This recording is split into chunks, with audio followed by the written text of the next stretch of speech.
On va commencer la lettre Dalet. Donc la lettre Dalet, vous l'avez ici, c'est celle que vous connaissez.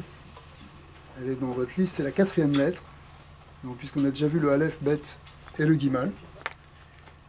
Le Dalet, c'est...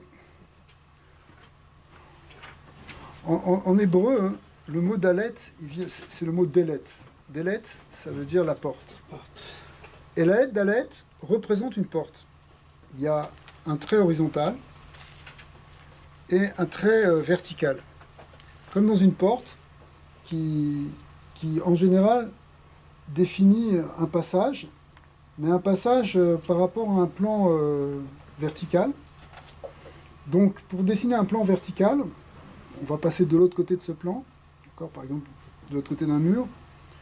Eh bien, pour passer de ce côté-là, en fait, un plan vertical, ça se définit par une horizontale et par une verticale. On est d'accord? C'est un plan. En fait, le Dalet, il représente le plan de l'existence. Mais on va revenir après sur cette notion-là. Dans certaines manières d'écrire le Dalet, parfois, on met même l'accent sur ce petit coin-là, qui est en fait, normalement, même une petite pointe. Une petite pointe qui représente le gond de la porte. Le tir, ça s'appelle. Le Zohar dit que s'il n'y a pas ce gond-là, finalement, le Dalet risque de se retrouver transformé en Resh. Hein. Vous voyez comment elle est la lettre Resh, elle ressemble au Dalet, sauf que elle est justement arrondie. Il n'y a pas cet angle, il n'y a pas ce petit point. Or le Resh, on va voir, il a un petit côté négatif aussi, parce que il veut se prendre pour le Roche, pour la tête, alors que le Dalet, il ne se prend pas pour le Roche, il ne se prend pas pour la tête, il n'a pas d'orgueil, au contraire, ça fait le mot Dal. Dal en hébreu, ça veut dire pauvre, ça veut dire indigent. Ouais. Même en français, on dit que dalle. Que dalle. Que crève la dalle. Ça doit venir de là, ouais. Ok, alors le Dal, l'idée de Dal, c'est quoi? C'est l'idée finalement de sentir, de comprendre. David, le roi David dans les psaumes, a parlé, a exprimé ce terme-là en disant qu'il est Dal, qu'il est Dalani. Pourquoi, hein? Parce que c'est l'idée de comprendre que notre existence dépend d'Hachem. Bien sûr, on a une responsabilité en tant qu'être humain, en tant qu'homme, d'être actif, de faire des choix, de s'occuper du prochain. Mais il ne faut jamais perdre de vue que c'est Akadosh Baruch Hu qui nous donne la respiration, qui nous donne la force de nous lever le matin, qui nous permet de manger. Tout ça, c'est Akadosh Baruch Hu qui nous le donne. Et de ce point de vue-là, on est complètement dépendant de lui. La plus grande erreur qu'on pourrait faire, c'est de penser qu'on n'a pas besoin d'Hachem. On vit dans un monde où il y a beaucoup de gens qui pensent qu'on n'a pas besoin de Dieu pour vivre. On peut vivre, bon, il y a la nature, etc. Mais l'idée de Dalet, c'est justement savoir que j'ai une source, il y a une source de notre existence. C'est seulement si on a cette existence que finalement on peut franchir la porte. On revient à l'image du Dalet. On peut franchir la porte de ce qui nous met en contact justement avec l'autre facette de la réalité. Je ne parle pas ici d'une notion occulte, un peu bizarre, quoi. Mais finalement, on n'est pas qu'un corps. On sait, on est une âme aussi. Et l'âme et le corps, ils vivent dans deux mondes différents quelque part. Bien sûr, l'âme, elle doit s'incarner dans le corps, elle doit se manifester dans le corps. Mais c'est une est spirituelle, immatérielle, l'âme, et l'autre, le corps est matériel, physique, visible. Et pourtant, les deux coexistent. Sauf que je peux rentrer simplement dans la conscience du corps et penser qu'il n'y a que le corps qui fonctionne. Et j'oublie que justement, le corps, il dépend de l'âme. Et que l'âme elle-même, elle dépend de Dieu. Cette humilité qui est justement l'humilité du pauvre, ouais, l'humble, on l'appelle l'humble. D'accord ? En fait, le roi David, il l'a décrit comme étant quelque chose qui est nécessaire en quelque sorte si on veut vraiment connecter avec notre source divine. On ne parle pas ici de pauvreté matérielle ou financière, parce que même si quelqu'un atteint une forme de richesse matérielle, ça n'empêche pas d'avoir ce genre de méditation et de comprendre qu'il n'a rien si ce n'est qu'Hachem, que tout ça, même toute cette richesse sur laquelle il est apparemment assis, ouais, et en fait, ne dépend que de la volonté de Dieu. Donc lui, il est finalement dans une fragilité. Alors l'idée de se fragiliser, c'est pas pour s'affaiblir. C'est ce qu'on appelle aussi dans la Torah la hirat shamayim, la crainte du ciel, c'est-à-dire la conscience de Dieu. D'accord ? Le roi David lui-même, le roi David, en hébreu, David, ça s'écrit aussi avec 2 dalets. Un dalet, un second, un vav et un dalet. Donc, David Améler, lui-même, toute son existence, elle est portée par cette lettre dalet. Qui est justement le dal. On avait vu la semaine dernière que le gimel, c'était au contraire le gomel, celui qui donne. Le dal, c'est celui qui va recevoir. Gomel, dalim, il donne aux pauvres. Mais autant on doit se mettre dans une position où on cherche à donner, on fait ce qu'on a appelé la gemilut rasadim, le fait d'aller faire du bien autour de nous, de prodiguer à celui qui en a besoin, autant en même temps, on doit savoir que nous aussi, on est des dalim, on est des indigents. Alors, c'est pas, attention, hein, encore une fois, c'est pas quelque chose qui est là pour déprimer ou quoi. C'est ça la réalité, si vous voulez, de l'essence de notre existence, c'est que finalement, notre existence, elle n'est pas indépendante, elle fonctionne avec une source, avec un principe, qui est justement la bonté divine et la volonté divine qui nous fait exister. On va retrouver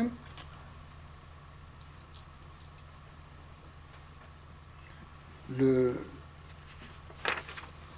y a tellement de mots qui ont la lettre Dalet, qui sont liés avec la lettre Dalet. Le Dal, c'est aussi le Déli. Déli, ça veut dire le sceau. Dalet Lamed Dieu. Le sceau, hein, qui est d'ailleurs aussi qui est lié avec le mois de Shevat, le Déli qui veut dire le sceau, dans les signes astrologiques du Sefer Yetzirah, ça correspond au verso. Le mot verso, c'est la même chose, c'est le sceau. C'est l'idée d'aller puiser. En fait, notre travail à nous, si on veut comprendre ce lien entre le recevoir et le donner, c'est que, et c'est ça la symbolique du seau, c'est que le seau, ça va puiser et puis ça va verser. L'image qui est donnée par la Torah, c'est l'image de Rivka. On a vu ça dans la paracha de la semaine dernière. Rivka, hein, qui va devenir la femme de Yitzhak. Et lorsque Eliezer, le serviteur de Avram, vient pour chercher une femme pour le fils de son maître, il cherche un certain nombre de signes. Et le signe qu'il cherche, c'est une fille qui va offrir de l'eau, qui va aller puiser de l'eau. Et effectivement, Rivka, à ce moment-là, elle sort, et non seulement elle lui donne à boire de l'eau, mais elle donne même à boire à ses chameaux. Elle montre vraiment cette générosité. Mais l'image, c'est d'être dolé, c'est-à-dire d'aller puiser pour redonner. L'étude de la Torah, par exemple, elle est basée sur cette idée-là. On n'étudie pas simplement pour se remplir et pour accumuler des connaissances. On puise, on va puiser à la source, on va puiser chez les maîtres, on va puiser dans les livres, pour le retransmettre. La Torah, hein, c'est une transmission. La mitzvah d'étudier la Torah, elle est présentée comme Veshinantam les Banecha, ça veut dire tu vas la répéter, tu vas l'enseigner à tes enfants. C'est pas simplement que tu le prends pour toi, pour te construire dans ton coin, c'est pour redonner. Et ça, finalement, le sceau lui-même, il fait il est le passage, il se remplit, il se vide, il se remplit, il se vide.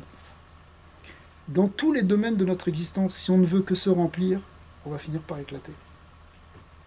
On va finir par craquer, on va voir. Pourquoi des fois on s'énerve, pourquoi on se met en colère? Parce qu'on ne sait pas évacuer, on ne sait pas redonner. À tous les niveaux, il faut être dans la transmission, dans cette idée justement de, c'est vrai, va chercher, va puiser, va chercher des connaissances, va chercher le date, mais redonne-le. Le mot date, qui veut dire la connaissance, elle est liée aussi avec cette lettre date, d'être dalet. Le date, encore une fois, c'est quelque chose aussi qui est un intermédiaire, quelque chose qui fait une transmission. C'est pas connaître pour connaître. Connaître, ça se fait. Le mot, vous savez, en français, il y a une différence entre le connaître et le savoir. Tu peux avoir des connaissances, tu peux avoir du savoir, un savoir encyclopédique, mais c'est pas encore vraiment du date. Le vrai date, c'est quand on fait un avec la chose, quand la chose a été intégrée complètement. Comme une fois, on avait donné dans ce cours la fameuse image du gars qui fait une thèse sur... à chaque fois, je ressors ça dans les cours, excusez-moi, mais qui fait une thèse sur le chocolat. Alors, il peut décrire toutes les qualités et tous les goûts, mais tant qu'il ne l'a pas goûté, il ne sait pas ce que c'est. D'accord? Pourquoi, hein? Parce qu'avant, c'était théorique. C'était du savoir intellectuel. Alors, il a regardé des livres, il s'est interrogé. Mais maintenant qu'il l'a goûté, cette chose-là, c'est une perception directe. Pour ça, dans la vraie connaissance de la Torah, il ne s'agit pas simplement de connaître des mots et des livres. Bien sûr, il faut apprendre. Mais l'idée, c'est d'arriver finalement à laisser de la place à cette connaissance pour qu'elle nous transforme.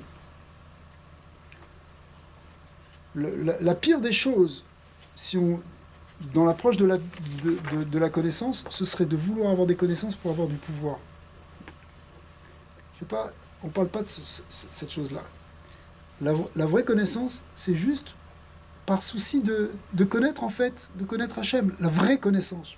La vraie connaissance, c'est pas la connaissance de tous les... C'est la connaissance de Dieu.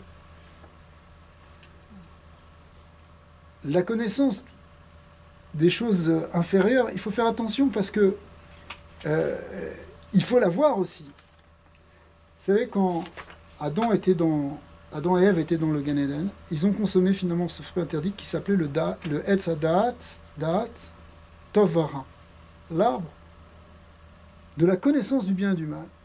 Mais l'arbre de la connaissance du bien et du mal, elle s'est transformée en un arbre de la confusion du bien et du mal. Parce que connaître, ça veut dire aussi faire un avec. Alors quand tu mets le bien et le mal ensemble, tu peux les confondre.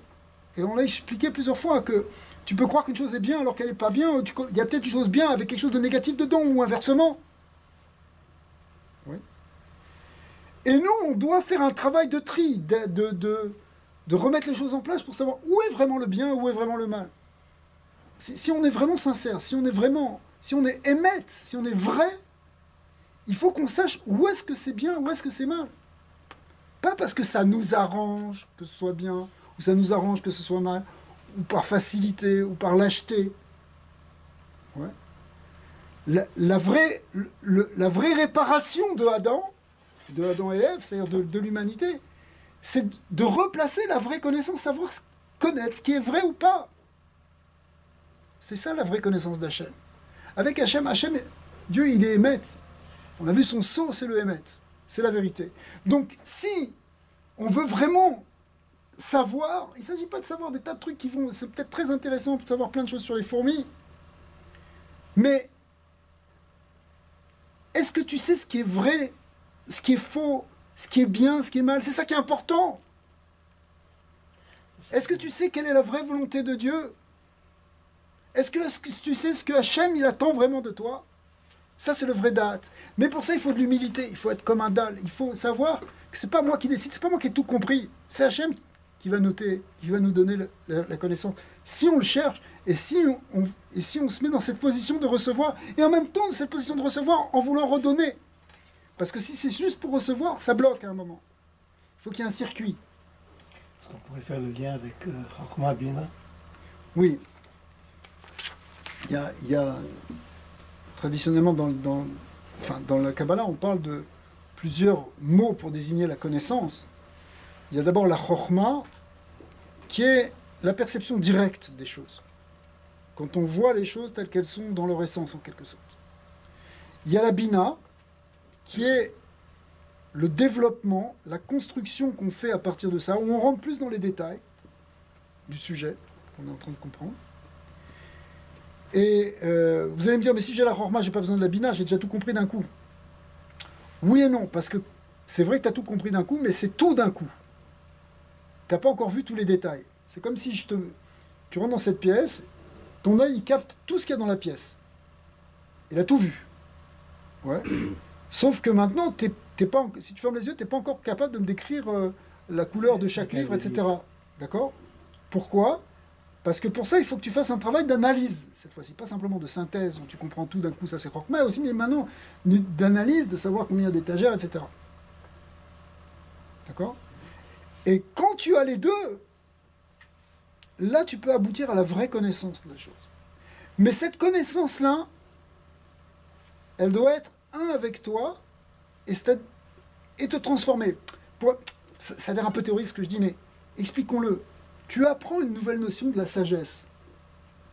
La sagesse juive, tu vois. On apprend quelque chose dans un cours. Tu lis un passage de la Torah. Tu lis une Mishnah des Maximes des Pères, des Pirkei Avot. Oh, ok. Il ne s'agit pas simplement que ce soit un plaisir intellectuel d'avoir lu ça.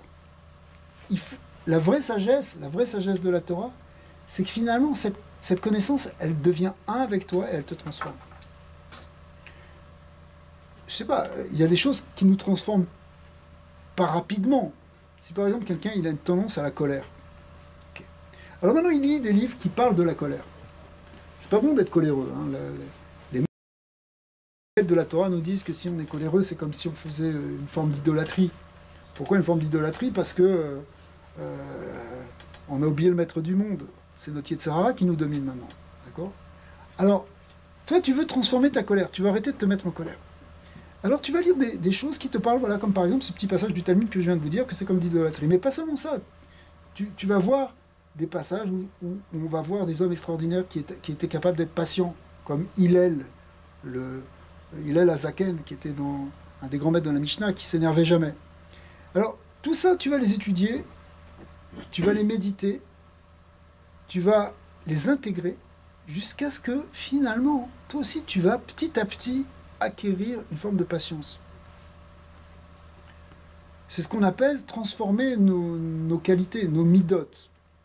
Nos qualités, c'est-à-dire nos qualités, notre système de fonctionnement émotionnel et mental, il doit être finalement transformé par la sagesse. C'est comme ça qu'on devient sage. Et ça, et tout ça est contenu dans cette idée effectivement de Da'at, mais qui contient aussi la Chokhma et la Bina et la Da'at.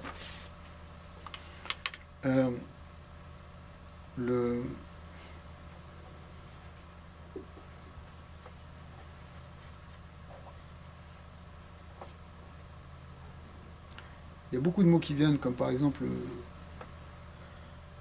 Mais je vais vous proposer une petite série qui est intéressante.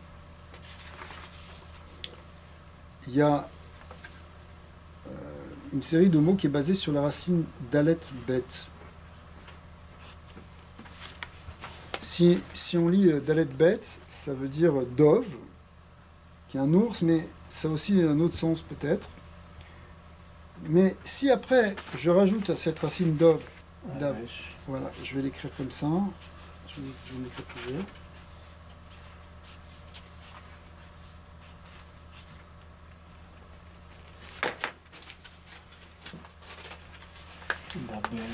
Alors, si je rajoute d'abord la lettre kouf, ça fait d'évêque. D'évêque qui veut dire la colle, mais qui veut dire spirituellement le fait d'être collé à Dieu. La dvekut, l'union avec Hachem, ou l'adhésion avec Dieu. On va rentrer dans cette nuance. En fait, quand quelqu'un prie, lorsqu'il est en méditation sur Hachem, il est en dvekut, il est d'avek. Il est collé à Hachem. cette méditation, elle peut l'amener après. C'est quoi la lettre qui vient après le coup? Vous l'avez sur votre liste. C'est le resh. Et ça fait daber ou davar, qui est la parole. De la proximité avec Dieu, finalement, il y a la parole de la prière qui va venir, la parole de l'étude de la Torah. On l'avait déjà vu une fois, je crois, cette idée. Après, le resh, il peut se transformer en shin, qui est la lettre qui vient juste après. Et ça fait dvash. Dvash, c'est le miel. Le miel, ça colle aussi, mais le miel, il représente déjà... c'est comme s'il y a une sortie. D'avec, c'est dans le silence. Après la parole, elle peut amener une forme d'excitation. Le dvash, il représente une forme dans les prophètes. C'est pour ça que la raison profonde à Rosh Hashanah pour laquelle on trempe dans le miel, c'est pas parce que le miel il adoucit, c'est au contraire le miel il est une certaine gvoura, une certaine rigueur. Ça peut être la force déjà du Yetzara qui se réveille avec le dvash. C'est pour la raison pour laquelle on ne mettait pas de miel dans le temple. Parce que le miel représente déjà un peu le feu. La lettre Shin, elle correspond au feu, on le verra plus tard. Et donc, il y a quelque chose ici qui est déjà une sorte d'excitation, une forme de Yetzara qui rentre. D'ailleurs, il y a certains maîtres qui disent qu'on ne doit pas tremper dans du miel à Rosh Hashanah. Et même ceux qui disent qu'on trempe dans le miel à Rosh Hashanah, la vraie raison dans la Kabbalah, c'est pour adoucir le miel. Pour que le miel il soit un peu plus atténué. Ben Ishraï, par exemple, il dit qu'on ne trempe pas dans le miel à Rosh Hashanah parce que justement, c'est trop agité, le miel. Donc on est parti du silence de l'adhésion avec Dieu dans la méditation. Ensuite, le davar, c'est la parole. Donc ça s'extériorise. Et après, attention, ça peut déboucher sur le dvash, qui est encore bon, mais un petit peu dangereux. Et puis, après, avec le tav, ça fait dibat. Dibat, à Haaretz, le dibat, ça devient maintenant la mauvaise parole, la parole médisante.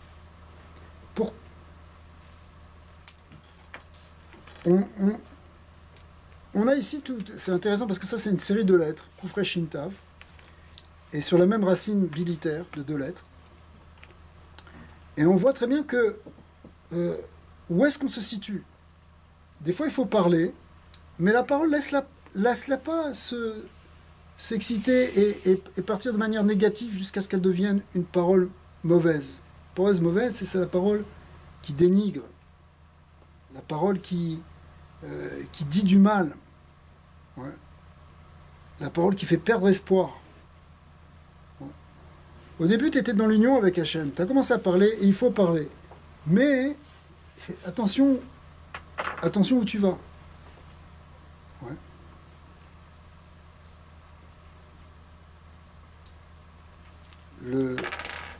Le fait que le Dalet, au départ, soit une lettre, justement, réceptive, on a vu, puisqu'elle représente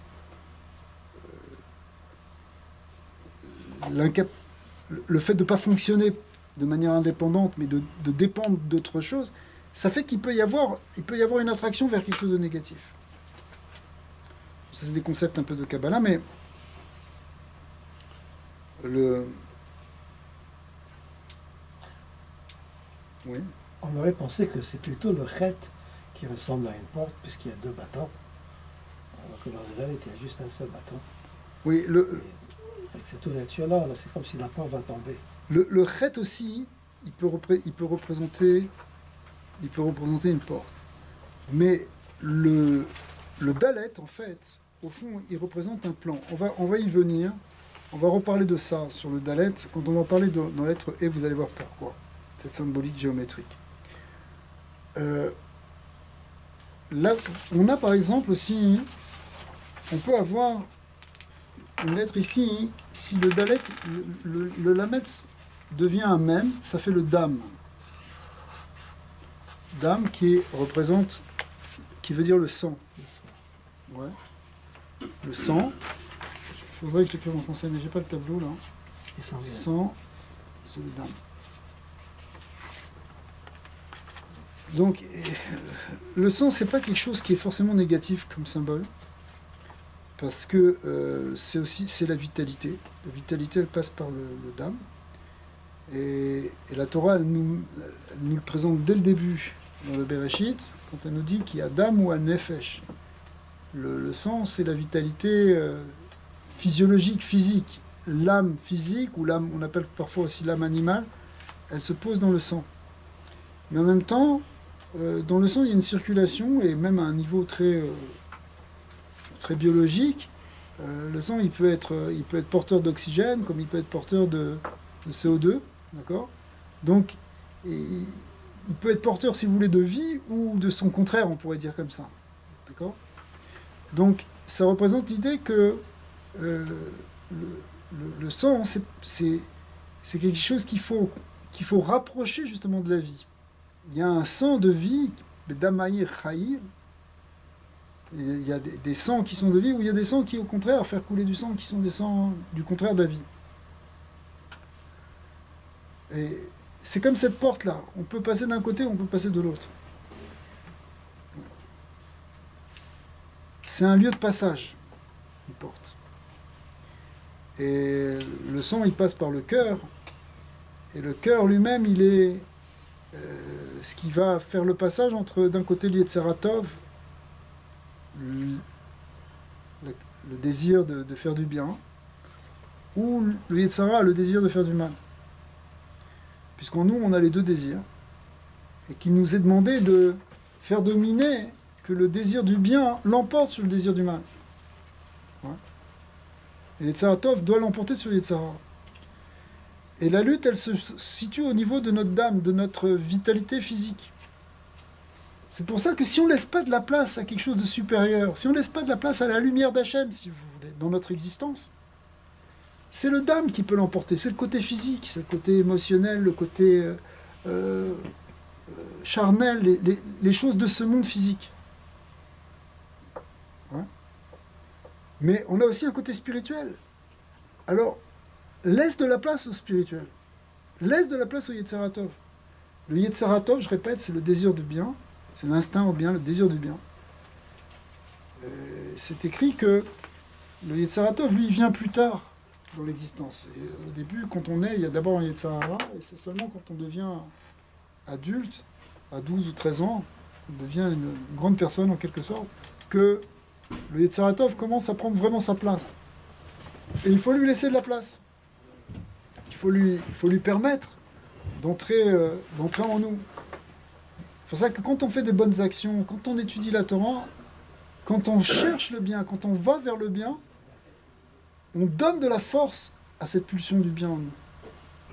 Et du coup, notre sang, notre vitalité physique, elle va être elle-même porteuse de bien. Ouais. Elle ne va pas être simplement dans les désirs physiques. Elle va être le support justement de quelque chose de plus élevé.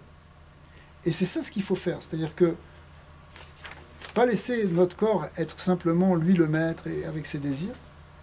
Il faut que le corps lui-même il rentre dans le projet divin, dans le projet de faire du bien dans le monde. Et il va avoir sa part. Il a sa part dans ça. Sinon, si on ne fait pas ça, il peut y avoir la rigueur, le jugement d'âne.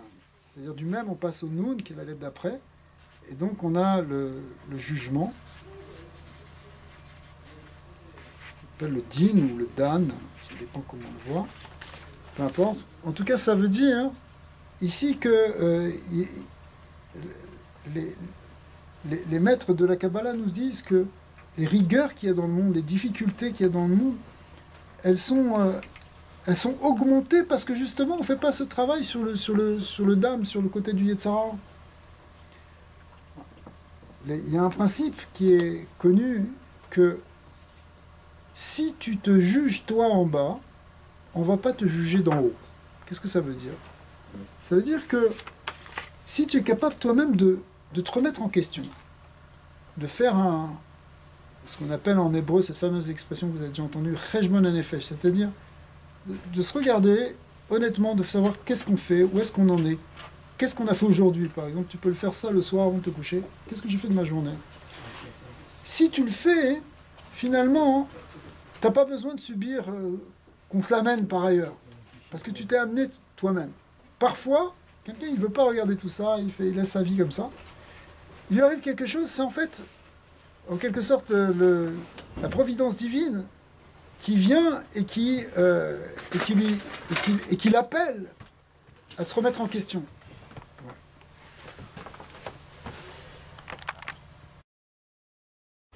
Donc voilà ce qu'on peut dire sur ce Dalet. Ça peut être déjà très important de voir cette position-là, une forme d'humilité finalement qui va rester dans tout. On ne s'enferme pas dans quelque chose qui est nous-mêmes, mais au contraire on est dans cette circulation comme on a dit, et où finalement comme le sang aussi qui circule. Ouais. Sinon, il faudrait faire attention quand même que si, par exemple, on fait pas attention à ça, hein, on peut tomber dans une forme de dahaga. Les soucis.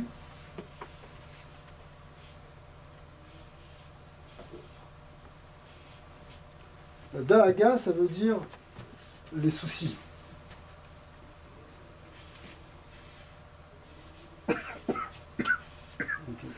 Comme ça, mais les soucis, c'est quoi? C'est qu'effectivement, si tu n'es pas connecté avec le bon Dieu, si tu ne comprends pas qu'il y a une force là qui est derrière toi, qui t'anime et qui t'aide, et que tu es simplement en pensant que tout dépend de toi d'une certaine manière, eh bien, tu risques de tomber dans ce qu'on appelle les dahagot, le pluriel de dahaga, qui est l'idée de souci. Pourquoi? Parce que tu n'as pas une aide intérieure. La réalité qu'on a, c'est notre réalité. Mais si on prend conscience que c'est pas tout dans notre pouvoir,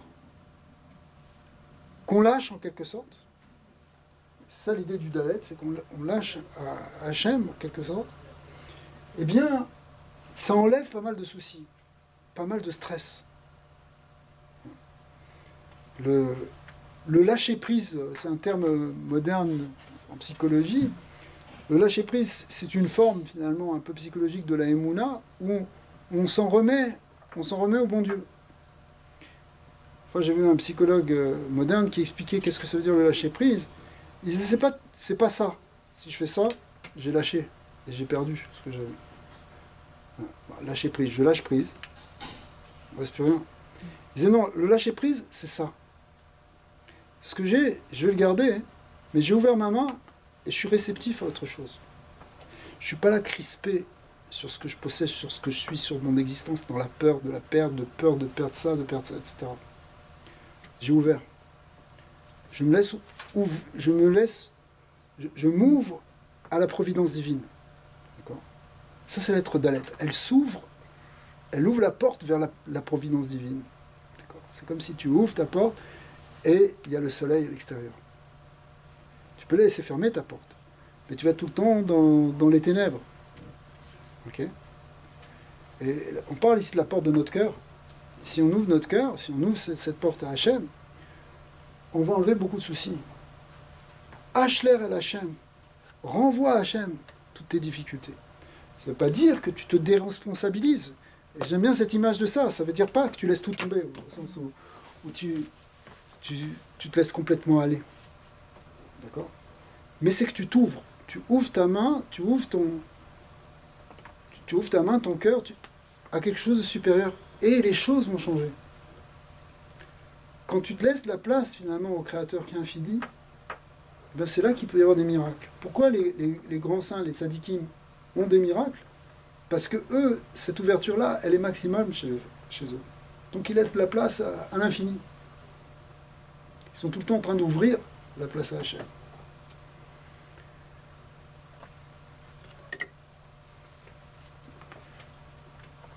Alors, on va arriver à la lettre on va arriver à la lettre E, parce que la lettre Dalet et la lettre E, elles vont ensemble. Et on va l'expliquer pourquoi. Mais la lettre E représente la présence divine. C'est comme ça qu'on va la définir. Elle représente la présence divine,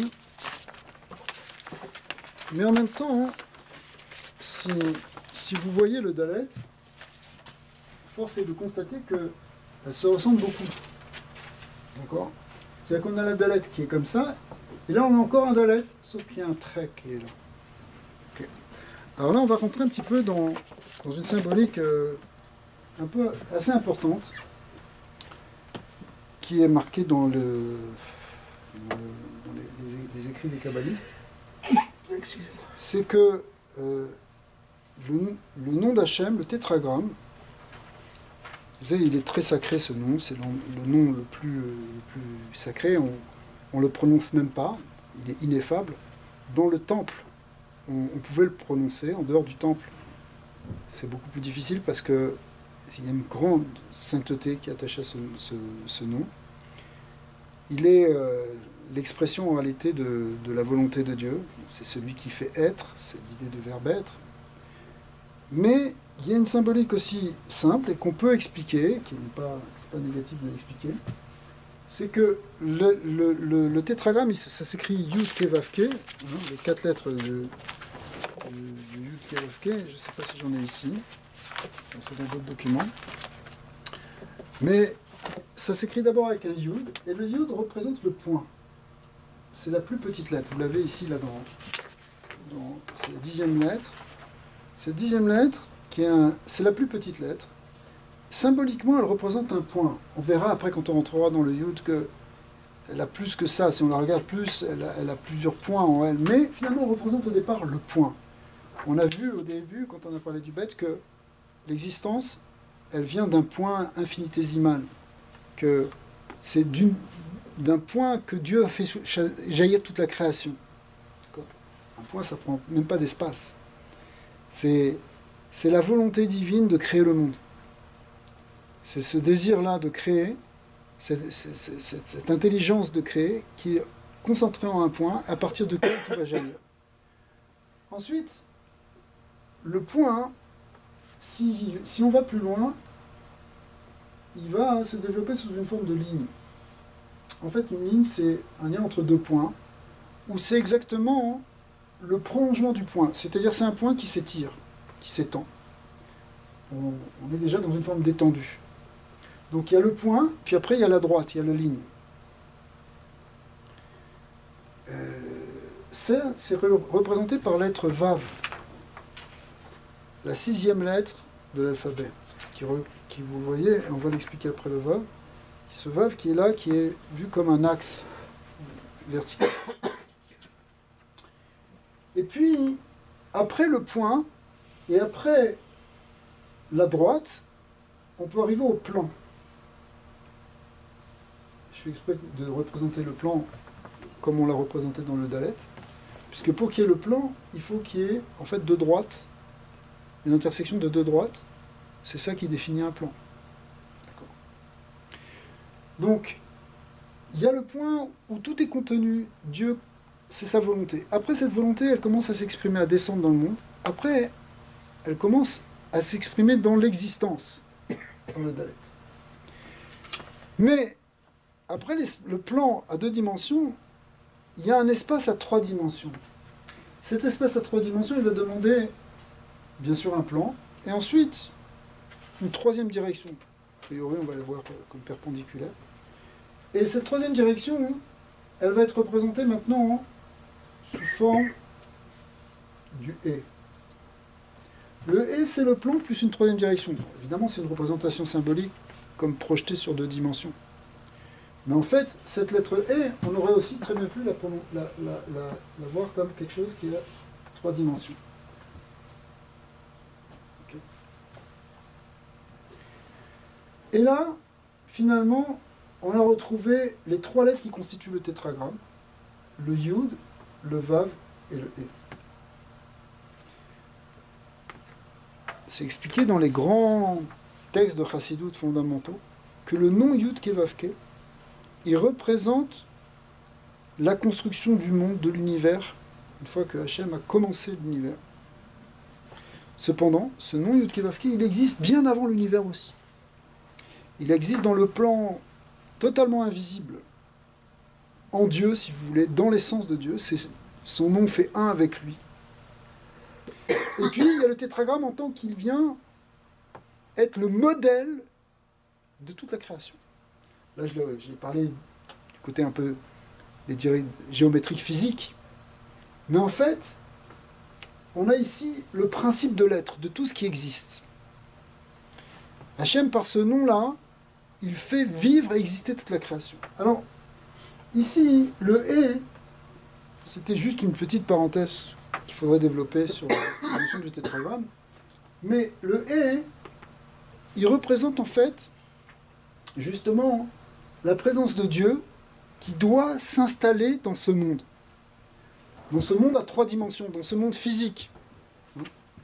Il y a beaucoup de mitzvot qu'on fait et qui reprennent cette symbolique justement des 3 dimensions. Par exemple, dans la fête de Sukkot, on va remuer un bouquet qu'on appelle le loulav, et on va le remuer dans les 6 directions de l'espace, c'est-à-dire dans les 3 dimensions, dans les 6 directions. Le haut, le bas, l'est, l'ouest, le nord et le sud. Ça, c'est parce que, bon, c'est lié avec la lettre Vav, mais c'est lié aussi, cette lettre Vav qui représente les 3 dimensions. Donc le E et le Vav, tout ça c'est lié. Le Dalet, plus le Vav, ça fait un E. Le plan plus un nouvel axe, ça fait un E. Alors j'espère que je ne vous ai pas trop perdu dans ces considérations un peu ésotériques, parce qu'on va continuer. Alors, non. Parce que l'idée, c'est quoi? En fait, dans notre existence, et nous, on vit dans un monde à 3 dimensions, mais c'est pas simplement un niveau physique. Et il faut qu'on essaye d'aller chercher et de trouver la présence de Dieu partout. Il y aurait une tendance naturelle à croire que la présence de Dieu, elle se trouve que dans des endroits sacrés, dans un temple, dans une synagogue, dans un endroit saint. Ouais. Mais à l'extérieur, dans la rue, dans les bas-fonds, où est la présence de Dieu? Pas là. Comment Hachem il pourrait résider dans quelque chose, dans un lieu qui serait par exemple un lieu de dépravation, un lieu impur? Il pourrait pas être là. Les maîtres nous disent qu'en réalité, Kadosh Baruch Hu, il est partout. Baal Shem Tov a expliqué clairement que la présence de Dieu, elle se trouvait absolument partout, dans toutes les dimensions du monde, dans toutes les dimensions de l'espace. Sauf qu'il y a des endroits où elle est plus révélée, comme par exemple dans un endroit saint, des endroits où elle est complètement cachée, dans des endroits, on va dire, obscurs. D'accord ? Mais elle est là. La présence de Dieu, elle est là. Nous, notre mission, en quelque sorte, et la mission des Bnei Israël, mais en fait c'est la mission même de toute l'humanité, ça a été donné à Adam au départ, c'est d'arriver à révéler la présence de Dieu qui est représentée par ce « et » dans toutes les dimensions de l'espace. Quand je dis l'espace, c'est pas seulement physique, c'est toutes les dimensions de l'univers, les côtés élevés, les côtés plus bas, partout, dans le côté matériel comme dans le côté spirituel. Quand on dit par exemple les 6 directions, c'est pas simplement conventionnel ou ça n'a aucune importance que tu parles de droite ou de gauche ou d'est ou d'ouest. En fait, chacun représente quelque chose. L'est, l'Orient, c'est l'endroit où normalement on se tourne, parce que le soleil il se lève à l'est, et donc la Terre en quelque sorte elle tourne vers l'est. Et l'orientation, d'ailleurs le mot orienté, ça vient du mot orient. Ouais. L'orientation, on se tourne vers l'est.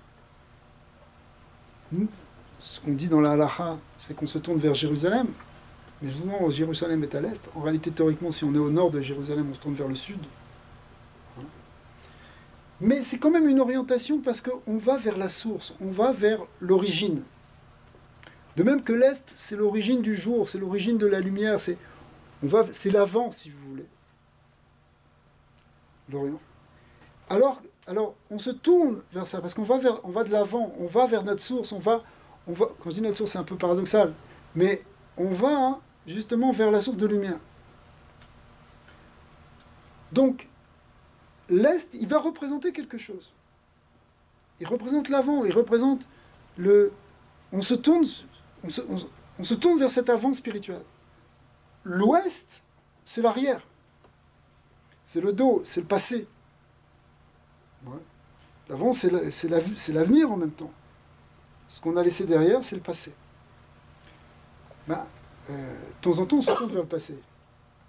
En général, on se tourne vers l'avant, mais il faut aussi savoir se tourner vers le passé. C'est pour ça que quand on secoue ce loup-là, justement dans les 6 directions, on se tourne aussi vers l'arrière. Pourquoi on se tourne aussi vers l'arrière? Parce que faut des fois revenir sur ton passé. Il faut y revenir, peut-être pour aller puiser quelque chose de positif, un ancrage positif que tu as eu. Par exemple, la Torah nous dit, une des mitzvot qu'on a, c'est de se souvenir qu'on est sorti d'Égypte. Les Béné Israël, ils se souviennent qu'ils sont sortis d'Égypte. Pourquoi on se souvient qu'on est sorti d'Égypte? Parce qu'à ce moment-là, c'était un moment extraordinaire où Dieu s'est révélé au peuple d'Israël.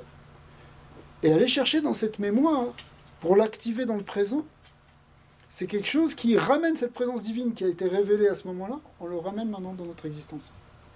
C'est pour ça qu'on doit s'en souvenir presque à tout instant. Ouais. Et même, on doit même considérer qu'on est sorti d'Égypte, et même peut-être tous les jours. Donc ça, hein, cette idée, c'est qu'on est tourné vers le futur, mais on fait attention aussi au passé. On est aussi tourné vers le passé. On est entre les deux, entre le passé et le futur. On est aussi entre la droite et la gauche. La droite, qui va être liée maintenant, si on regarde vers l'Est, en fait, la droite, ça va être le Sud. D'accord ? Mais la droite représente le côté... Toute la symbolique de la droite dans la Bible, ça représente l'amour, l'affection. Le chesed. Et puis d'un autre côté, on a aussi un bras gauche qui est l'opposé, qui est la rigueur, qui est la force. Enfin, la rigueur, on va dire. Et a priori, on va dire, ben, il faut être amour, il faut amener de l'amour, etc. C'est vrai. Il faut aussi qu'il y ait de la rigueur. Pas de la rigueur pour faire du mal. La rigueur pour empêcher qu'il y ait du mal. Par exemple, si tu t'empêches de faire quelque chose de pas bien, tu as fait preuve de rigueur sur toi-même. Mais c'est quelque chose de très positif, puisque grâce à ça, tu t'es retenu de faire quelque chose de négatif. D'accord ? Donc, le côté chesed va nous demander, va nous permettre de trouver la Shekhinah, de trouver la présence de Dieu, mais le côté Gvura aussi. Hein ? Il faut trouver dans les deux. Et des fois, il faudrait être plus chesed, des fois, il faudrait plus Gvura. Quelqu'un qui est monolithique, qui a qu'une seule direction, quelque part, il va à un échec. Même à un niveau très profond, c'est ça qui amène la destruction. Mais on ne va pas entrer maintenant là-dedans. L'idée, c'est de dévoiler Dieu dans les 6 directions de l'espace, dans un monde, dans toutes les dimensions de l'univers. Oui. Il y a le haut et il y a le bas, qui sont aussi 2 autres directions. Ben, le haut, c'est le côté spirituel. C'est l'esprit. Et le bas représente le côté matériel. Mais aussi bien dans le spirituel que dans le matériel, on peut trouver Hachem. Des fois, il faudra être plus spirituel, des fois, il faudra être plus matériel. Voilà, on étudie ce soir des choses spirituelles. Alors, on est notre esprit dans le spirituel. Mais après, on va rentrer, demain, on va aller à notre travail, on va être dans des occupations plus matérielles. Et si quelqu'un, il est que dans le spirituel et découpé du matériel, c'est un déséquilibre. Il y a des gens qui sont plus naturellement portés à être spirituels, d'autres plus matériels. Mais en fait, tout le monde doit être à la fois matériel et spirituel. Ouais. Il faut trouver toujours cet équilibre entre le ciel et la terre. On en a déjà parlé plusieurs fois. Ce shalom. Mais pour ça, hein, il faut se retrouver finalement au centre de ces 6 directions, qui est au niveau du cœur. Notre cœur, il est le centre de notre être. Ouais. Et c'est pour ça que dans cette fameuse mitzvah du loulav, que vous connaissez peut-être, on ramène toujours ce bouquet vers le cœur. Parce que le cœur est au centre. Et le centre, il doit justement être à l'équilibre. C'est le barycentre. C'est l'équilibre de notre existence. Mais cet équilibre, il ne peut pas se faire si on n'est que d'un côté, ou que de l'autre, ou que en haut, ou que en bas, ou que vers l'avant et pas vers l'arrière. J'ai donné que des exemples sur ce que ça peut représenter le vent et l'arrière, mais chacun il peut essayer de le voir dans sa vie. C'est écrit qu'il y a une guerre à faire contre les Tzara, devant, derrière, à droite, à gauche. Les Tzara, il va nous attaquer de tous les côtés. Mais c'est là-bas qu'il faut arriver, finalement, à dévoiler la présence de Dieu. Et si on amène cette présence divine, qui est dans la lettre E, on va arriver à montrer la gloire d'Hachem qui s'appelle le Hod.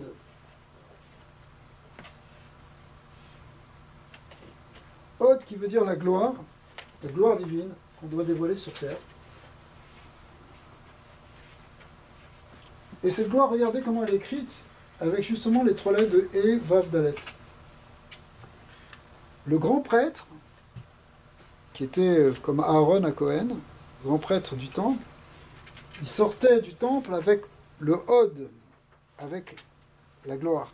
Et il y a un deuxième mot qui va avec, qui est presque lié, c'est Hod ve Hadar. C'est pas seulement une boulangerie, c'est aussi, ça veut dire, Hadar, ça veut dire justement la beauté, le côté glorieux. C'est presque le même mot. Hod ve Hadar. Dans le mot Hod, revenons-y tout de suite. Ce mot Hod, il est très important parce que il contient en lui l'essentiel de ce qu'on doit faire finalement pour arriver à dévoiler cette présence divine, cette Shekhina dans les 6 directions. Et vous voyez bien, on a les 3 lettres, Alet, Vav, Dalet, et Vav, Dalet. On retrouve ce E, ce Vav, ce Dalet, qui permettent, qui sont des lettres qui se retrouvent dans le nom de Dieu, même si le Dalet n'est pas directement dans le nom de Dieu, mais on voit qu'il est dans le E, il est même dans le Yud. Mais maintenant, ce Hod, pour nous, il se traduit par un mot qui est la Oda'a. C'est-à-dire qu'en Oda'a, c'est que je rajoute un E après, et ça veut dire le remerciement. Encore une lettre E. Donc c'est le remerciement, la reconnaissance.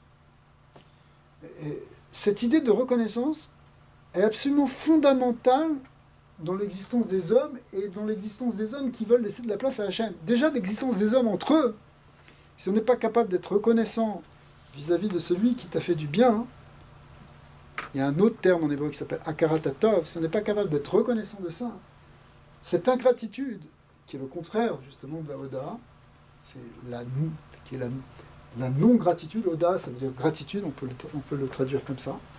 Eh bien, c'est le remerciement, la gratitude. Eh bien, si on n'est pas dans ça, finalement, on empêche toute relation humaine, toute relation familiale, sociale, tout lien affectif véritable, s'il n'y a pas la gratitude.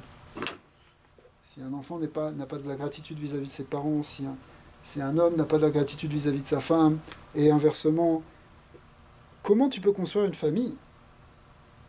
Ouais. Si tout est normal, tout est dû, il n'y a même pas à dire merci, que c'est évident que un tel doit préparer le repas, ou faire le ménage, ou préparer les goûters. S'il n'y a pas le minimum de gratitude, les relations humaines, elles deviennent quasi infernales. Ouais. Maintenant, cette idée de gratitude est tellement grande qu'elle est la clé de ce qu'on appelle la Géoula, la délivrance du monde. Elle devient parce qu'on a cette gratitude vis-à-vis d'Hachem. Si on est capable de dire merci à Dieu, on lui laisse la place. On retrouve là ce qu'on a dit sur le Dalet, et bien on le retrouve dans le mot Oda, dans le mot Dalet, dans ce remerciement. Cette capacité de savoir que c'est pas nous qui faisons tout, mais c'est Dieu qui nous a permis, même si j'ai une bonne idée, même si j'ai fait un bon projet, même si ça avait du sens, mais qui t'a donné l'intelligence, qui t'a donné le date. Oui. soit avec un sentiment de reconnaissance. Et tu vas voir que les choses vont changer dans ta vie. Sinon, un des risques, c'est que si, je reprends la lettre, le mot od, le mot od, si tu le maîtrises pas bien, hein, il peut devenir dava. C'est-à-dire, c'est les mêmes lettres, mais permutées d'une autre manière. Et dava, hein, ça veut dire celui ou celle qui a été rejeté, abandonné, délaissé. Tu n'es pas dans la gratitude, tu risques de te trouver seul dans ton existence. Les gens vraiment ingrats, à la fin de leur vie, se retrouvent tout seuls. D'accord ? Bon, ça c'est un niveau simple. Mais les maîtres, ils voient dans ce mot dava, qui est un terme qui est employé dans la Bible, ils voient, ils voient une idée ici, même de toute la notion d'exil. L'exil, et on a parlé la semaine dernière ça peut être l'exil de nous-mêmes, qu'on est nous-mêmes en exil par rapport à ce qu'on devrait être, par rapport à notre essence divine. Eh bien, on peut se retrouver sous une forme d'exil. Tu n'es pas dans la reconnaissance du fait qu'il y a un créateur qui te donne l'existence. Mais tu es en exil par rapport à lui, tu es en exil par rapport à toi. Tu crois que tu existes, mais cette existence, elle est encore que dans la périphérie de l'existence, dans la superficie, parce que tu as oublié qu'il y a un principe central. Il y a un moteur qui donne toute l'existence et qui fait se mouvoir tout ce qu'il y a dans l'univers. Se mouvoir, c'est la volonté d'Hachem. Ce moteur, c'est la volonté d'Hachem. Donc, pour ne pas être dans le dava, hein, qui est la notion de nida, enfin, en tout cas, qui est la notion d'exil, il faut transformer dava en od. Il faut sortir de l'exil par la reconnaissance. Par le fait de savoir d'où on vient, de savoir ce qui nous est donné à chaque instant. Par exemple, je vais donner un exemple plus concret. Tu es tout le temps en train de te plaindre. Et j'ai pas ci, j'ai pas ça, et j'en ai marre de ça, et j'aimerais, et j'ai pas ci, j'ai pas ça. Tu es dans le manque, et tu te plains. Tu vas pas sortir de ton problème avec ça. Tu peux râler tant que tu veux, c'est pas ça qui va te faire sortir.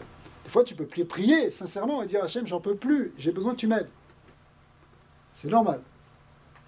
Mais, de manière générale, arrête de te concentrer sur ce qui ne va pas.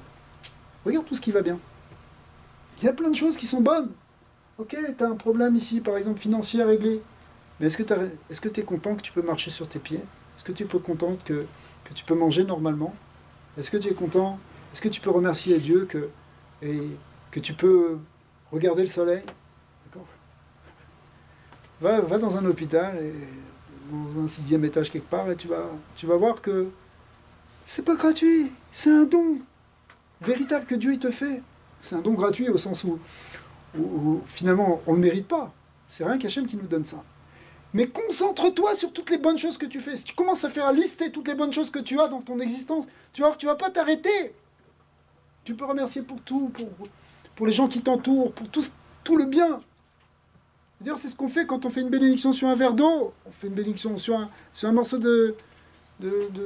sur un fruit, tu fais une bénédiction. Pourquoi? Parce que c'est un cadeau. Donc tu remercies. Dans les prières juives, on commence le matin, on commence toute chose. Le premier mot qu'on dit, Ani modé. modé ani, exactement. Modé ani. On dit modé. Modé, ça veut dire oda. Modé, c'est le même racine.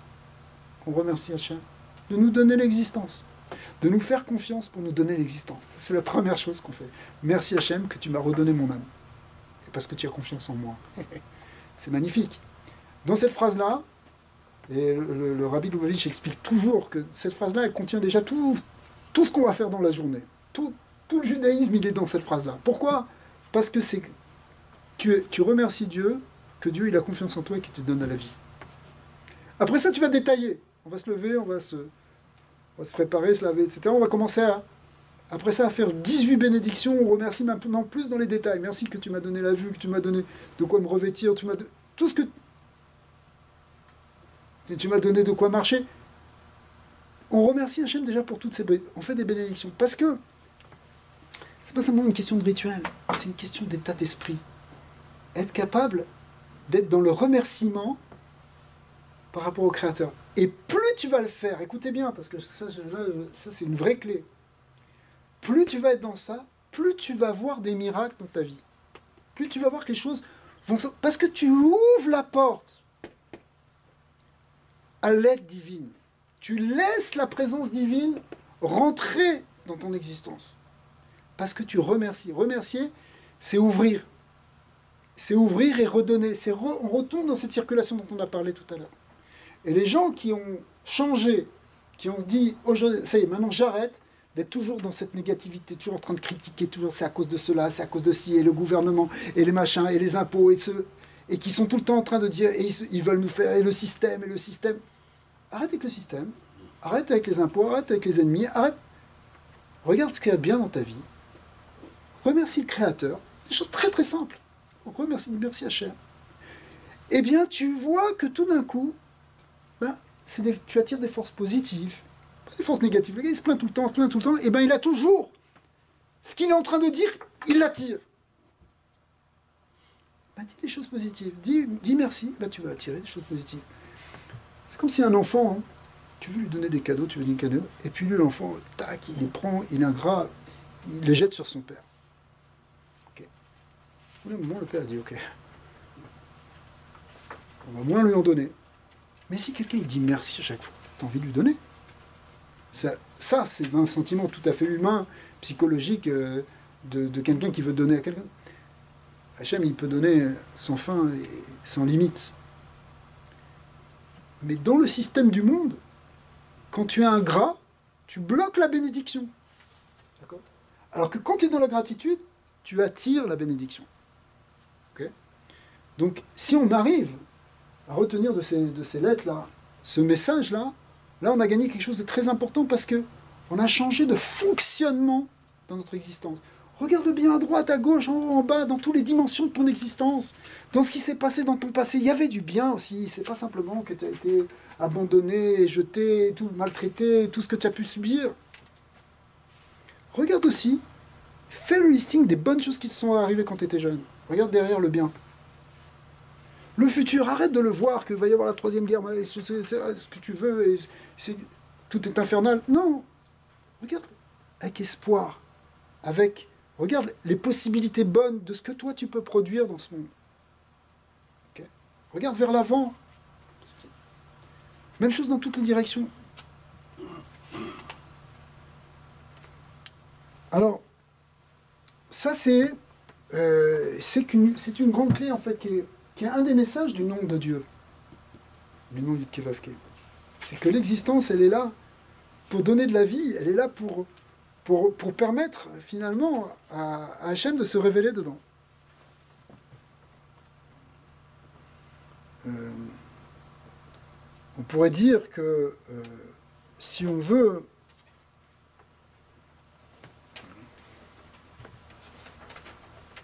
vous savez, le Saint béni soit-il, on appelle souvent Akadosh Baruch Hu. Akadosh Baruch Hu en hébreu, c'est la traduction, c'est Saint béni soit-il.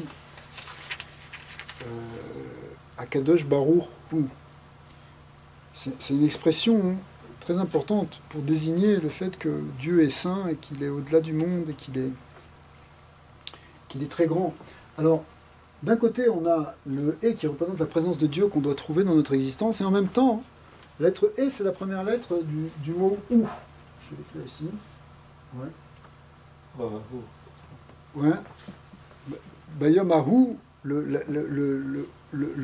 lettre de Akadosh Baruch Hu, c'est à la fois « ou » et c'est à la fois, on va prendre aussi, c'est à la fois « i ». Alors, c'est pas grave, j'ai écrit dans la même couleur. Ou, ça s'écrit comme ça. Et Vav Aleph, qui veut dire lui. Et Yud Aleph, ça veut dire I, elle. Ouais. Donc, la notion là de troisième personne, au singulier ou au féminin, enfin au masculin ou au féminin, elle représente l'idée que Akadosh Baruch Hu, justement, on a dit ce mot Akadosh Baruch Hu, le Saint béni soit-il, c'est que, et même si on ne le voit pas, la troisième personne, elle n'est pas forcément devant toi. Dans la deuxième personne du singulier, ou de la deuxième personne, la personne est devant toi. Si je dis tu, bon maintenant il y a les téléphones, mais si je dis tu, c'est que, si je te dis tu, c'est que tu es là. Si maintenant tu es de l'autre côté de la vitre, je ne peux pas te dire tu ne vas pas l'entendre. D'accord? Maintenant, quand je dis il, je peux parler de il, d'une troisième personne, sans qu'elle soit présente. Ouais. Vous me suivez? Oui. On parle de Dieu comme le Saint Béni soit-il, parce qu'il a un côté transcendant, même si on ne le voit pas, et c'est ça d'ailleurs le mot kadosh qui veut dire saint, séparé, au-delà, transcendant. Malgré tout, on en parle. Il est là dans notre esprit. Mais en même temps, Akadosh Baruch Hu, dépasse totalement l'univers, il dépasse le monde, tout ce que tu peux imaginer. Et en même temps, il est présent sous la forme de la Shrina qui est représentée par cette lettre E. Et le vrai travail, c'est d'arriver à montrer que ce E-là, c'est le même E que celui de la présence d'en bas. C'est-à-dire que, bien que Dieu, il dépasse totalement notre entendement, bien qu'il soit au-delà de notre compréhension, bien qu'on ne puisse même pas l'imaginer, mais d'un autre côté, il est là à notre côté. De notre côté, il est là avec nous, dans notre existence. Et c'est pour ça qu'on le remercie pour toutes ces petites choses de notre existence. Il est là à droite, il est là à gauche, il est là devant, il est partout dans notre monde. Alors ça, c'est une grande idée très très profonde de la Kabbalah et de la Chassidut, c'est d'arriver à savoir que notre Dieu, au sens où celui qui est avec nous, celui qui est proche de nous, celui qui est là pour nous aider, pour nous soutenir, lisez les psaumes, vous allez le voir, c'est le Dieu suprême et absolu qui était là avant même l'univers. C'est le même. Il n'y a pas de Dieu. Si on commence à dire que c'est deux choses différentes, on est déjà dans une forme d'idolâtrie. On demande au Dieu suprême, créateur du ciel et de la terre, d'être là à nous aider dans nos petites difficultés personnelles. Et on le remercie pour toutes les choses qu'il nous fait dans notre vie. Ça, c'est un grand yiroud, bon, c'est une grande chose. C'est peut-être une idée qui est un peu difficile à comprendre. En fait, cette idée-là, elle est derrière toute la Torah. Elle est même le fondement même de toute la Torah. C'est que, et c'est ça le Dieu d'Israël, c'est que, le Dieu d'Israël, mais qu'en fait, le Dieu de l'univers, évidemment, mais que Israël a dévoilé, avec lequel Israël est rentré en connexion, en contact, c'est que c'est le Dieu suprême qui est au-delà de tout. Il est là avec toi dans les détails de ton existence. C'est dans la loi juive, on fait tellement attention à ça que on va faire par exemple attention à la manière dont on attache nos chaussures pour rester par rapport à une symbolique de la droite et de la gauche. On va attacher d'abord le lacet gauche. Je ne vais pas rentrer dans cette symbolique-là maintenant, mais c'est pour vous dire que on veut faire rentrer la présence de Dieu même dans les petits détails de notre vie, mais pas de Dieu, c'est pas simplement... c'est le Dieu suprême, c'est Akadosh Baruch Hu, c'est le même. Ouais.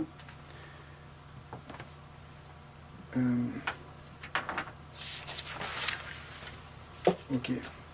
Le Vav, puisque ces trois lettres elles vont finalement ensemble.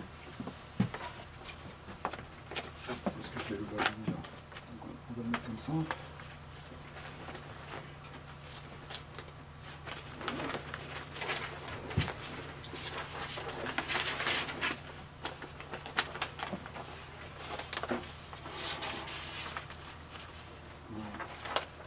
Donc le Vav,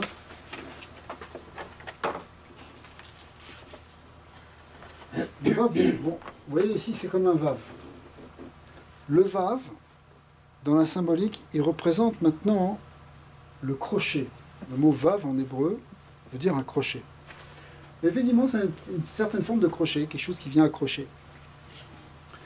On a dit tout à l'heure que le Vav représentait l'axe. Ouais. L'axe. l'axe du mot. Et en fait, un axe, c'est ce qui va rattacher, par exemple, le haut avec le bas. Dans la grammaire hébraïque, la lettre vav, si elle est placée au début d'un mot, elle peut signifier deux choses.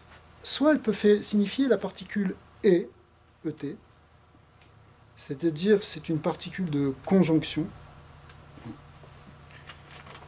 Soit elle peut avoir, ce qu'on connaît bien en français, soit elle peut avoir une forme grammaticale qui est très intéressante, qui n'existe pas en français.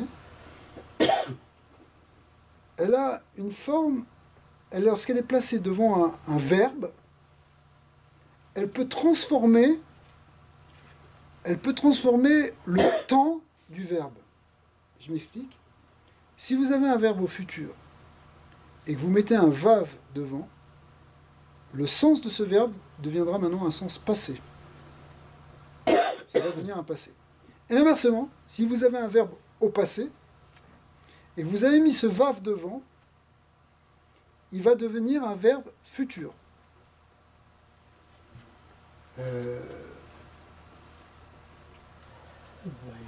Par exemple, ve'aya. Aya, en hébreu, c'est le verbe être, au passé. Aya, ça veut dire il était. Si je dis ve'aya, alors j'aurai deux manières de le traduire, et suivant le contexte, il faudra que je le sache. Ça veut dire, soit le vav est un vav conjonctif qui veut dire et il était, soit c'est un vav conversif qui va convertir le passé en futur, et au lieu que ce sera ve'aya, il était, ça devient il sera. D'accord ? Il y a une autre manière de dire il sera en hébreu, c'est yé, mais ve'aya peut vouloir dire exactement la même chose que yé, il sera. Vaïhi, etc. À chaque fois que tu ve'afta, dans tous les mots, à chaque fois que ça commence par v, par la lettre vav, ça peut inverser. Ça, c'est incroyable comme idée. Mais, qu'est-ce que ça veut dire inverser le passé en futur et le futur en passé ? Quelle idée d'avoir imaginé ça. Sauf que personne ne l'a imaginé parce que la langue hébraïque, elle est même révélée. Elle est même révélée du ciel. D'accord ? C'est une langue sacrée. Hein, la langue sacrée, hein, c'est une langue qui a été donnée par Dieu. Il n'y a pas des grammairiens qui sont assis pour dire tiens, on va inventer une langue, l'hébreu. C'est une langue qui a été révélée en même temps que la révélation, si vous voulez. D'accord ? Alors, on va prendre un nouveau panneau. Hein.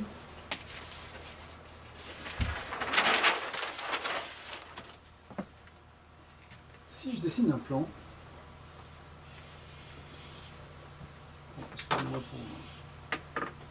ok, c'est un plan, imaginez un plan horizontal. Maintenant, je traverse par un axe. Ouais. D'accord. C'est quelque chose qui est une symbolique profonde, évidemment, mais c'est un schéma très simple. Et supposons que ici et ici, l'un est le reflet de l'autre. Ou l'un est à la même distance vers le haut, ou l'autre même distance vers le bas. Ouais. D'accord. Finalement, c'est comme si ce schéma, on pouvait l'inverser. D'accord. Inverser le futur et le passé, c'est retourner la pièce en quelque sorte. Retourner notre axe. Le vav, c'est l'axe. Ça, c'est le vav. Le vav, il va te faire passer de là à là. C'est ça qui va relier tous les mondes, parce qu'il n'y a pas un plan, il y a plein de plans d'existence. D'accord ? Très mal dessiné. Ok, pas grave. On a... Je vais arrêter parce que... Et on a quelque chose qui traverse tous les... qui peut traverser tous les plans. Okay. Pourquoi il traverse tous les plans ? Parce que On sent bien qu'on a plusieurs niveaux d'existence. Il y a plusieurs plans. Il y a des plans spirituels, des plans matériels. Mais il y a un axe qui relie tout ça. Dans notre existence, à nous, pour faire plus simple, le principe de la teshuva, c'est quelque chose qui permet, en fait, je redessine la chose, de passer d'un côté à l'autre. Dans le passé, il y avait quelque chose qui n'allait pas bien. Tu traînes quelque chose du passé, tu le traînes. Okay. Maintenant, comment tu peux transformer quelque chose du passé en quelque chose de positif? En fait, si tu te transformes par quelque chose de positif par la teshuva, tu vas construire un bon futur.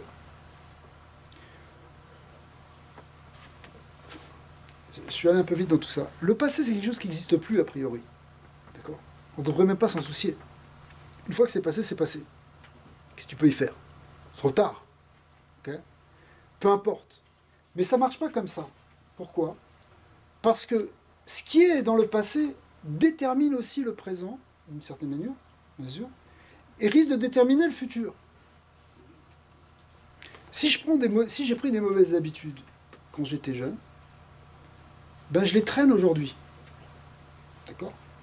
Et je vais peut-être les traîner demain. Maintenant, faire teshuva, hein, c'est justement vouloir changer ce que j'ai fait dans le passé.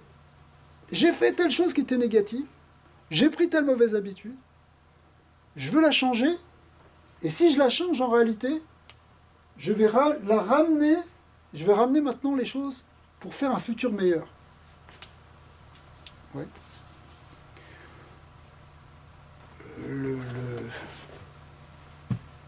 Le futur, il peut être...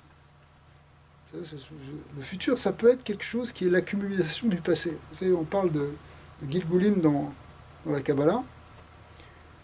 Gilgul, on a expliqué que ce n'est pas la réincarnation, ça peut être la transmigration, mais c'est aussi, finalement, ce qu'on a fait dans le passé qu'on retrouve dans le futur. Ce qu'on a fait dans le passé, on le retrouve dans le futur. On détermine notre futur à chaque instant. Mais chaque instant passe dans le passé. Mais en même temps, c'est lui qui détermine le futur. Ça y est, vous avez perdu ou pas?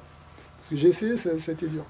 Alors, nous, ce qu'on veut, c'est amener un meilleur futur. L'espérance d'Israël, c'est quoi? C'est que le futur, il va être bon. On attend la Géoula, on attend l'ère messianique de manière complètement révélée. On a déjà expliqué qu'on est déjà rentré dans l'ère messianique, mais on la veut complètement révélée. On veut le Mashiach. On veut que la paix dans le monde. Ok? Maintenant, on traîne beaucoup de choses. Beaucoup de choses du passé. Comment on va les changer? On va les changer par la teshuva. La teshuva, c'est justement la transformation. C'est le retour où on transforme ce qui était mauvais en quelque chose de bien. Ouais. Et cette teshuva, hein, nous disent les maîtres, c'est elle qui amène la Géoula, qui amène la délivrance. Le Vav, il représente l'axe où on peut passer d'un côté ou de l'autre. Mais théoriquement, on doit amener et transformer pour passer d'un côté négatif à quelque chose de positif. Revenir dans le côté positif.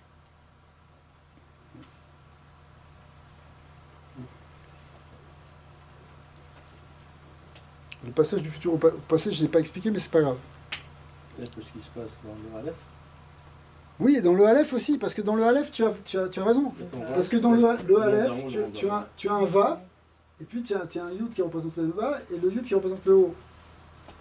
Mais ce Vav qui fait passer du haut au bas, du ciel à la terre, en réalité, ce qui est en haut se retrouve en bas. En fait, ce qui est au plus haut doit se retrouver en bas, et ce qui est en bas doit se retrouver en haut aussi. On doit élever ce qui est en bas. Donc, le Aleph, il représente cette idée-là, puisqu'il est en fait l'essence du Aleph, c'est écrit même dans le Arizal explique que l'essence du Aleph, c'est un Vav, en fait.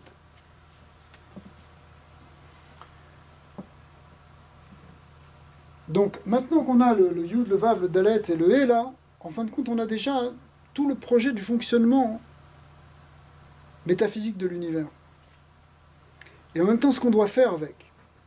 C'est-à-dire que nous, on doit remonter sur cet axe, on doit transformer, on doit ramener. Les maîtres, ils sont très clairs. La teshuva, le fait de revenir, de retransformer le passé pour en faire un bon futur, ça amène la délivrance du monde. Alors, là,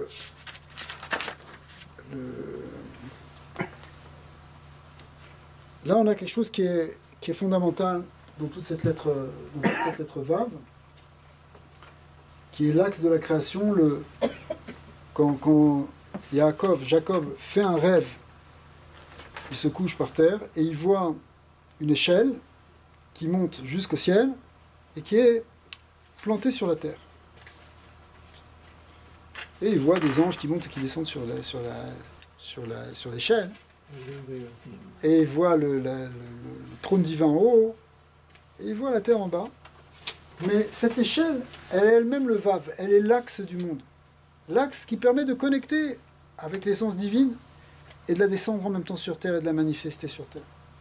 Parce que cette échelle, elle doit être implantée dans le bas. Donc ce qu'on a dit sur le Vav qui fait transformer le passé en le futur, en réalité, il lie le haut et le bas. Le spirituel et le matériel. En fait, c'est ce qu'on a vu tout à l'heure dans les trois directions, c'est-à-dire même aussi la droite et la gauche, l'avant et l'arrière. C'est toujours un Vav, c'est toujours un axe. Il faut arriver à connecter les contraires, le spirituel et le matériel, la droite et la gauche, le chesed et la gvura. C'est pas qu'on est que chesed, que amour, que amour, que amour. On a amour, mais avec une certaine rigueur, qui permet de donner un bon équilibre dans cet amour, un amour qui va être maintenant porteur de vie. Tout ça, c'est cette idée de Vav qui fait l'axe, qui est l'axe qui relie les extrêmes, et qui parfois permet de passer et de transformer quelque chose qui est extrêmement négatif en quelque chose de maintenant extrêmement positif. La teshuva, elle va tellement loin que quelque chose de très négatif qu'on a fait peut devenir considéré comme quelque chose de très positif, parce qu'on a fait ce travail intérieur de transformation de nous-mêmes. Et tout le passé qui pouvait être mauvais, on peut en faire en sorte comme s'il avait été quelque chose de positif. C'est-à-dire on l'a inversé. On l'a inversé, on en a fait un futur positif, on en a fait quelque chose de positif.